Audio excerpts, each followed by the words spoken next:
Good morning, zebras. This one is exciting because we're going to start talking about circles. Even the leopards don't get to do circles. Leopards actually are right now doing the exact same thing you guys are. They're doing perimeter and area, okay? But they don't. Their book doesn't even have them using their protractors. That's why we bought protractors this year. It's the first year we got protractors because you guys are the first ones to get to use these zebra books, and they go further in geometry, much further than the leopard's book does. So you are privileged. You're going to know some things they don't. Okay, so we're working with circles. And remember back in our other geometry chapter, we had circles also. And remember all the way through was the radius. No, I get that wrong every time. Remember we talked about that. Diameter. Diameter goes all the way through. Radius goes from the center, a line from the center to the outside. Do you remember that? So radius, perimeter. Diameter. Diameter, radius. Okay, the bone in your hands in here is a radius bone somewhere in our hands. And so I think of it as me standing here holding out my hands. I'm the one in the center. I'm the dot in the center. And here's my radial bone, and here's my radial bone. So I think of it that way, the radius. My radius is right here, half of the circle. The diameter goes all the way through. You've ever heard the word diabolical? That's a big, dastardly plan or something like that. So going all the way through is diabolical. Diameter. I don't know. Also, di means two. So diameter would be this one plus this one. Two radiuses make a diameter. Okay, I'm just trying to help you remember that. Another thing we are learning this time is pi. You might have heard, I think it's Nathaniel, not Nathaniel, Micah, I think, kept saying pi, or was it Raymond? One of them kept talking about pi. You're probably like, what are they talking about? It wasn't, we talk about pies with fractions, but it's this, not that kind of pi. For math, it has to do with a circle, okay? Here's a new word, circumference. The circumference is the distance around the circle. The distance through it is diameter, halfway through it is radius, but all the way around it is called circumference, okay? So you go all the way around. It's a big long word. It's the biggest word we have. It goes all the way around. And when there's a special formula to find it, and it's called pi times the diameter. So this, we would go with whatever diameter, how much this measures, and you would multiply it by pi. And pi equals 3.14. Okay? So you would multiply the diameter times 3.14. Sorry, Winnie's distracting me. Did I show you Winnie? I can't remember. I've done a couple videos in a row, and I brought Winnie with me today because she always wants to come with me when I go to the classroom, and she's very bored. I knew she would be, but she said she wanted to come. Well, she didn't say, but she always gets mad. Winnie, you're making me dizzy. She always gets mad when I leave her at home. Yes, Winnie Pooh. Winnie Pooh, she loves everybody. She loves me so much. Winnie Pooh. Well, she's been watching out the window and barking at people going by. She does that at home because at home she's guarding her house, but it's kind of funny. She's also guarding our classroom. Anyway, so if you hear a woof, it's not me. It's Winnie, my dog. And like I said, she's been just sitting by the door, staring, bored. I knew she'd be bored. I knew you'd be bored. Yes, I knew you'd be bored. But you wanted to come, so now you see. Anyway, okay, back to pi. Pi is 3.14. It also says we can estimate, remember estimate, make it something easy to do in our head, by rounding it to 3. 3.14 is really close to 3. This would be like 3 and 14 hundredths. What's half in hundredths? 50, right? So 50 hundredths would be half. So this is less than half, right? So it would round down to 3. So you could do the diameter times 3, much easier to do in our heads than times 3.14, right? Okay, so that's a circle, the circumference, the perimeter of a circle. We've already talked about the perimeter measuring around, right? Wow, I'm getting you and the leopards confused. I can't remember if we've done, did we do perimeter? Perimeter though is so simple, super simple. You just measure all the way around and you add up the sides. So easy, okay? It's a little harder with this with a circle because it doesn't have sides to add together, okay? So if it's a triangle, side plus side plus side, 3 sides. And down here we have some formulas, okay? The formula is 3 times the side. With rectangle, you have, it's a quadrilateral, so there's 4 sides, so you have to do 4, you have to add 4 sides together. So side plus side plus side plus side, or you could do, you know, with a rectangle, this one's the same length as that one, so you know they're both 5. And this one's the same length as this one, so you know those are both 3. So you could just do 5 times 2 and 3 times 2. 3 times 2 is 6, 5 times 2 is 10, add those together, it's 16.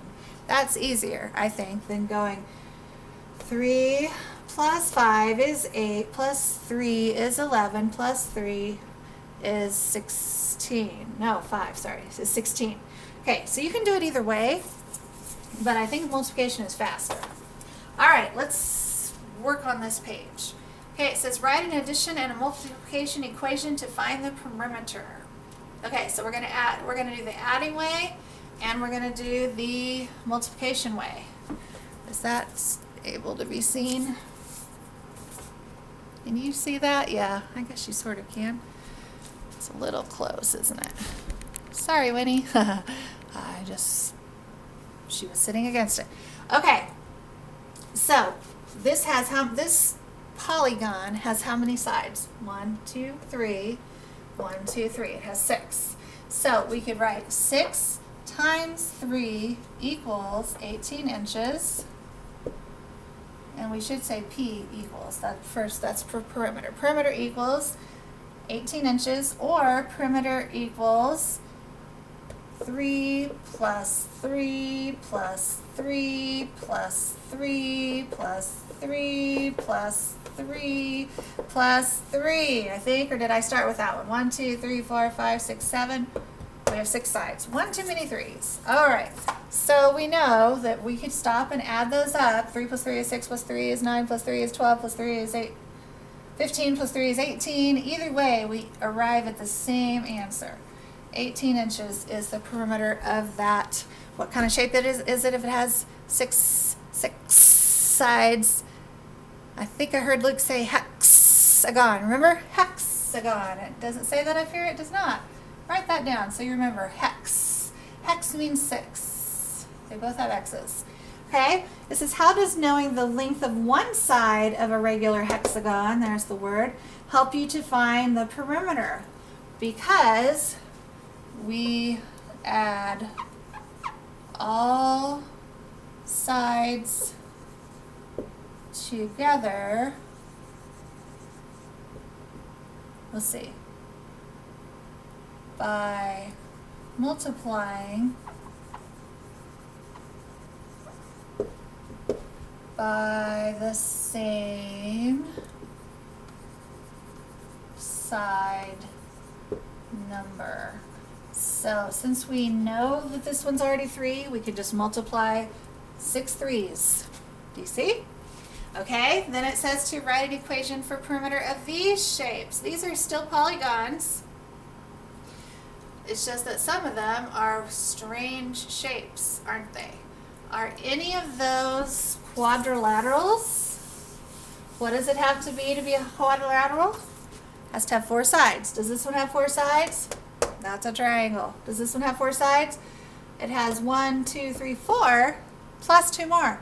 5, 6. That is a hexagon. How about this one? It looks like a chopped off triangle. It looks like somebody ate part of it. It looks like a Dorito and somebody took a bite out of it. So instead of 3, it made 1, 2, 3, 4. That doesn't look like it, but it's a quadrilateral. Okay, so write an equation to find the perimeter. Now since none of these sides are the same, we can't just go 3 times that, can we? So for this one, we have to write P equals 12 plus 14 plus 6 and add them together. 14 plus 6 is 20. I like to group them together. 20 plus 10 is 32, and 32 what? Inches. Okay? So I'm going to let you guys, that is so easy. You guys do these. You're just going to write P equals, and you're going to add up all the sides and say how many feet it is. This one, same thing. There's 4. 1, 2, 3, 4. Add up the 4 sides and say what it equals. This one has 6 sides. Easy peasy, lemon squeezy. All right, estimate the circumference of the circle. It says to estimate. We like that because that's easier. What does that mean? We round it off to something that we can quickly do in our head. So instead of, what was pi again? Oh, by the way, I forgot to show you.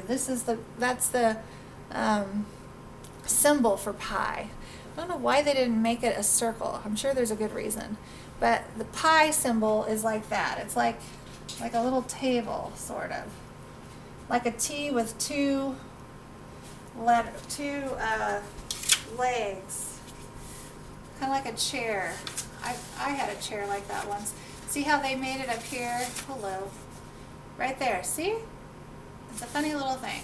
All right, so we have to use pi, but they're letting us estimate, so we only have to do 3 times each one. Okay? So the diameter is 12, so we're going to say C for circumference. Circumference equals 12 times 3. So the circumference of this circle is 36 inches. Okay? This time it tells us it's 4. Again, times 3, so we're going to go circumference equals 3, or either way, pi times 4. You can do it either way, can't you? 3 times 4 is 12, and 4 times 3 is 12. I don't think it matters in this case. Sometimes it might, though. But in this case, it doesn't. Circumference equals, let's stick with doing our pi first. 3 times, this time it's 3, equals 9 yards. And diameter, I'm going to leave that one for you guys. That's a bigger number, but that's okay. You guys do that one times 3. Okay, I meant to leave you some of these and I just got to going and I forgot to stop. Okay, so don't forget to do number 9. Okay, turn it over to the back. Now we're going to talk about similar and congruent. I think we learned congruent last time because congruent just is a fancy big word. Have you noticed geometry has a lot of fancy big words, but they all mean something pretty simple? Mathematicians just like to make it sound important. And it is important, actually. Okay, so the word congruent just means the same size and the same shape. Okay, so none of you guys are congruent because not a single one of you is the exact same size and the exact same shape as the others. We're all different, right? So people are not congruent unless you have identical twins, and they'd have to be really, really perfectly identical. There's some that are close, and there's some that I had a set of twins in my class. I'm trying to think what their little brother's name is. Their last name, Simran and Sonia Kokar. And their little brother, I think, is in 3rd grade. Anyway, I could not tell them apart all year long. I also had in that exact same class 2 other girls that were Shaylee's cousins. Shaylee's has twin cousins, Kelly and Sarah. And those 2 were not perfectly identical. They were very close to the same. In fact, when they were in kindergarten, I couldn't tell them apart. They looked a little different. Or they looked almost the same in kindergarten. But then once they got a little older, one of them, I don't know, they just looked a little bit different. They were different sizes a little bit, just a little bit. Anyway, so I could always tell them apart. But Simran and Sonia, I still can't. I never could. Their mom was real nice and tried to put something different. Like, yeah, they'd always do their hair the same too. They had long hair, so some days they wore it long, some days they wore a ponytail, sometimes they did. And they always fixed it the same. But their mom was having, and they always dressed the same for the most part, I think. Wouldn't have helped me anyway. No, they must have, because their mom used to have them put on a different scrunchie or a different hair thing if they had a ponytail. So one had pink, one had green, and I literally would go write it on a piece of sticky note on my desk, Sonia pink, just so I'd know who was who and not have to be trying to guess all the time. It didn't help though, it really didn't, because I'd have to go clear back to my desk to say, okay, which one was pink? Ugh. So I just, all year long, kind of like you guys. It sounds like we have twins in here, because I'm always calling you guys the wrong names, Callie and Casey all the time. I'm constantly mixing up names, so it doesn't really help, does it? Whether you look alike or not. Okay, how did I get off on that? Congruent. Sonia and Simran were congruent, but there's not very many people that are. It works better with shapes, like our pieces of paper. The math papers you guys have, if you tore it out the way you're supposed to perfectly, you would all have congruent math papers because they should be exactly the same size and same shape. Okay, so that's congruent. Similar, you know what similar means, right? Okay, I would have to say Kelly and Sarah, Shaylee's twin cousins, were similar. They were not identical. They were not congruent. They were very similar, though. Okay? So similar means not necessarily the same shape and not, or no, it does say the same shape, my bad. Same shape, but not necessarily the same size. Okay, so see these two? Don't they look like the same type of shape? Those are both parallelograms. I like that word. Everybody say that. Parallelogram. Parallelogram, okay? Those are both parallelograms, but this one's smaller. So we call those similar, but not congruent. These two parallelograms, actually, these are rhombuses, because a rhombus is a parallelogram that's a square, okay? This one has a long side and two short sides. These are all sides of the same. Yeah, they're the same length anyway. They're slightly different. I won't even go there. That's a little harder. Okay, so these rhombuses are the same size, same shape. So they're called congruent. Congruent. Okay, and then down here it says congruent line segments have the same length. So this is the funny sign for congruent. It has an equal sign on it, but then it has a funny little wave. Isn't that fun? I love to draw that sign. Congruent. Okay, so A and B, remember how we make the little line segment symbol? Can you see that? Because there's a line on top of it. Okay, now you can see it maybe. Okay, line segment AB is congruent to line segment DC. Okay, and then line segment AD is the same length as line segment BC, right? Do you see? Isn't that fun? You guys can practice that here in just a second, making that fun little sign. Okay, it says to compare these. It says write the symbol for similar. Oh, I missed that one. I'm sorry. It's like a sideways S. It's laying out its side. It's sleepy S. S that's sleeping, and very slim S. He's all stretched out on his bed because he's very not as curvy as a regular S, right? Okay, so that's similar, and see how it's also similar plus equal? Congruent is similar plus equal. Okay, so these two, are they the same shape? Yes, they each have 6 sides. Are they the same size? Yes. Okay, so we would go, they're similar because they're the same size, same shape, and equal to each other, the same size. So they are congruent. Okay, how about these two? Angle U, angle V.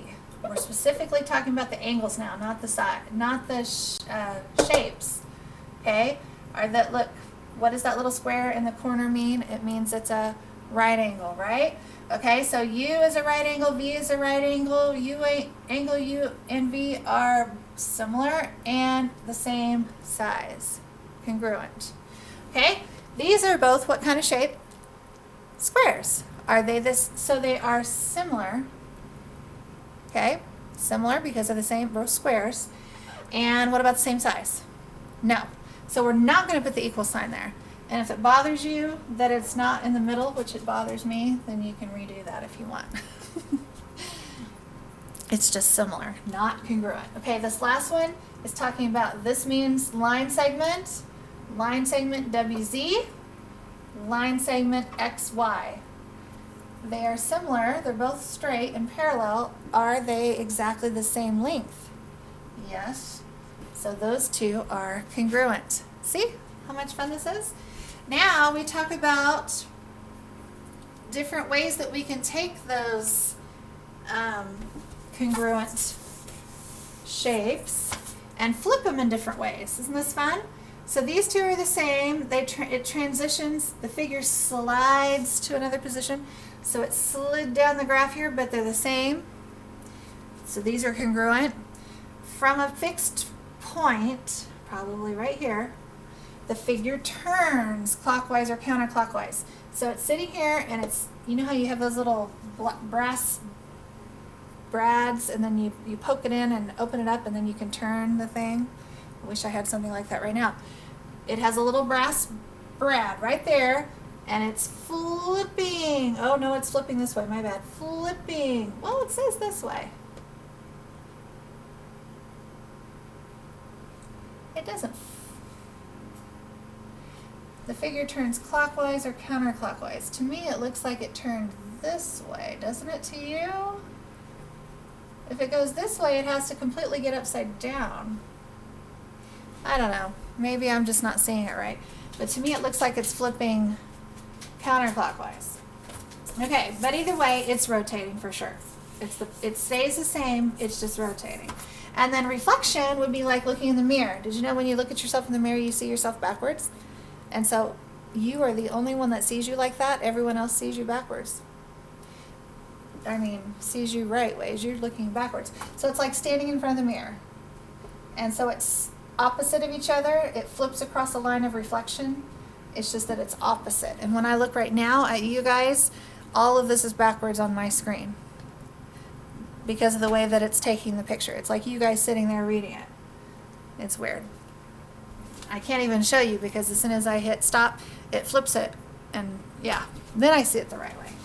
All right, so down here on this page, last three, wow, you got an easy page again today. Number 14, what is this an example of? Is this translation, rotation, or reflection? This one looks like it's got that little pig in the middle. It is, which one? You know what? I am not going to write the answer. You guys write it. Is that translation, rotation, reflection? Look up above the page to figure it out. Okay, this one is going down here, sliding down. Which one is the one that slides? Write that right there. And then this one is standing there, and it has an image on the other side. You guys fill those in. I know you can do those. And that's the end of the page. Wow. You should love these geometry pages. We do the whole thing together. Good job. See you tomorrow.